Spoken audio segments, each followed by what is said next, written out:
हेर हेर दारी पालेको, दारी काट्नु पर्दैन, जोगीको जस्तो दारी।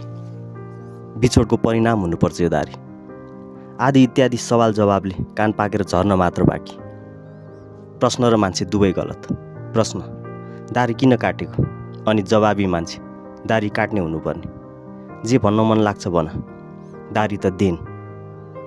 यसलाई पाल या उब्जाऊ, यसको कर्म नै उम्रने। पाल्नको लागि न त यो दारी दसैँको लागि छुट्याएको खसी बोका नै हो, न त कुनै पाल्तु जनावर। काट्नको लागि न त यो दारी शरदको धानको बाली नै हो, न त गाई बस्तुको दुधे स्याउला। अफसोस, यी दारीबाट मलाई कुनै फलको आश छैन।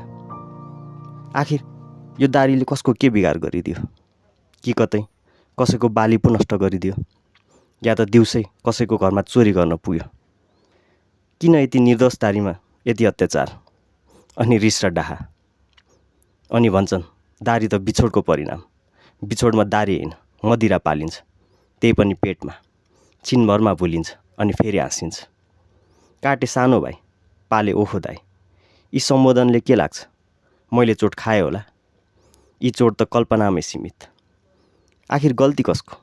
ती सन्त ऋषिहरूको, जो घोर तपमा लीन भई दारी बढेको चेतना गुमाए, या त ती हजामहरूको, जसले आफ्नो सलुन मठ मन्दिर जङ्गलतिर खोलेनन्? न त यी दारीले मलाई एक छाक खान दिन्छ, न त तपाईँलाई। यी दारीले न मेरो नै पेट भर्छ, न त तपाईँको। बिचारा उसलाई उसकै हालमा छोडिदिनु।